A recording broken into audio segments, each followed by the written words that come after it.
Hello everyone, welcome back to another video. It's Nathaniel from Chessit, and today we are going to be covering yet another game where I played a brilliant move. This took place on a chess.com rapid 10-minute game, no increment, a couple weeks ago before I'd broken the 1500 barrier against Happy 100. So without further ado, let's get into it. Now, around this time, I had been focusing on the Vienna game, or Vienna Gambit, and I had learned a few lines and the main ideas. So, of course, I decided to play e4. And the only issue is I had not familiarized myself completely with this opening. So after my opponent plays the Caro-Kann, which is c6, I play knight c3. He goes d5. I panic. I don't have any more theory, but I do know some ideas about the Vienna. So I decide to just capture. Exiting theory, he takes back, and I play d4. In this position, what I should have done is play d4, allowing him to take, as after he takes, I can simply take with my knight and have a much more active knight, as well as a center pawn, as well as having both of my bishops open. So, since this game, I have obviously learned some theory. Now, I will never take on d5 in the beginning, but overall, not too much of a big mistake. The game continues on with normal development. Here, though, is a pretty crucial move where he plays a6, and now I have to make a decision. Do I want to retreat with my bishop, or do I want to take? And since this game, I have learned that taking is actually the better move when trying to play the Vienna, as obviously you're going to be playing a bit more of a closed position, and you could actually use your knights to create fairly strong attacks and strengthen your center. So I should have traded. Instead, I decided to play bishop a4, which does introduce a weakness on my position. It invites black to play b5 and win a tempo. So I should have just traded. Instead, I go a4. He decides to play bishop f5, normal development. And here I make another positional mistake by playing a3. The idea behind this move was to play bishop b3 and then retreat my bishop to a2 if provoked. However, this is unnecessary, as if I decide to play knight f3 and develop normally, after he pushes his pawn to b5, I'm able to move my bishop to b3, and now he has no more further threats on my bishop, and I'm threatening this pawn on d5. So overall, a3 is a bit of a waste of a tempo, but getting back to that, when my opponent goes e6, I go knight f3, just continuing development as usual. And from here, my opponent goes h6. Now, in this game, we both missed the significance of the move b5. For him, it wins a tempo, and he should be playing it. But for me, I figured b5 actually doesn't accomplish much, so I let it sit. I let my bishop sit on a4. And my opponent never realized, so he just kept on playing his own development moves, which actually allowed the position to be equal. I play bishop f4. He goes bishop d6, offering a trade of bishops. I should have probably traded. In this position, what I should have done to alleviate the pressure, my bishop's facing on a4, is traded here and then traded here. I didn't understand that this bishop was bad, so I didn't do that. And instead, I strengthened my bishop on f4 by playing queen d2. And from here, black makes his first mistake of the game. He decides to go g5. And the reason why g5 is so much worse than playing b5 is because, one, my bishop is allowed to come forward to e5, for example, or even trade on d6. And two, now he doesn't have a convincing side to castle on. He's eliminated the prospect of castling kingside as he's opened this diagonal. And his queenside is a bit cluttered, especially after he plays b5.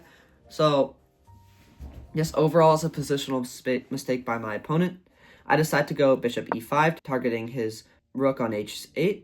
He goes f6, and from here I trade bishops because I figured, wow, this is quite the weak pawn structure for black. I may as well trade as much as I can and then go after those pawns later on.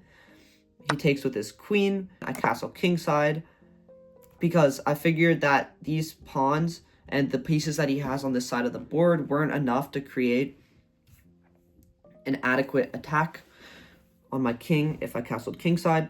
He decides to play knight e7, just developing. I go rook e1. It's all pretty standard. I'm putting my rooks in the center. He finally plays b5. I retreat. And now he does something a bit odd. Instead of castling queenside, which might have been stronger, he decides to play king d7, which puts his king in the center. And immediately I start creating some attacking prospects by playing queen e3, creating a battering ram on this e-file. If he's not careful, this can become pretty devastating. If I'm able to cycle over my knight, maybe get my rook up and play rook a e1 and create a triple piece battering ram. So overall, I'm pretty happy with my position. My opponent plays rook e8, attempting to shut down this attack, but the issue is it doesn't create much initiative for him. It's more of a passive rook move, and it's not directly guarding e6 anyways, as there's a knight in front. So from here, I decide to cycle over my knight, playing knight e2, and my opponent makes yet another positional mistake. Now, the reason why this is a mistake is because it allows me to trade, which I should have done, because if I don't trade, he's able to push on e4, which kind of shuts down my attack completely. So I should have traded, and then I would have had a solid attack. I missed this. I play knight g3. And instead of pushing, which is black's only move in this position, he decides to take on d4, playing pawn takes d4. The reason why this isn't a good move is because now he's completely opened up this file. He has no pawns blocking it. I'm able to get quite a strong attack. Furthermore, after taking with my knight on d4, I've successfully activated this knight. I'm threatening his bishop now. I'm threatening this knight. So I play knight takes d4. And now my opponent's only good move in this position, or one of the only viable moves, is to play bishop g6. And rather than play bishop g6, my opponent makes a grave mistake and goes knight g6. The reason why this is important is because he failed to realize that although he did open up an attack on my queen, I'm able to move the queen out of harm's way and be perfectly fine. Also, I'm now threatening this bishop, and he has zero protection. That means that if, for example, I go bishop c3, he trades off the knights, I'm still attacking his bishop. And this is actually what happens in the game. We trade knights, I take back with my queen, he takes my rook, I take his rook back.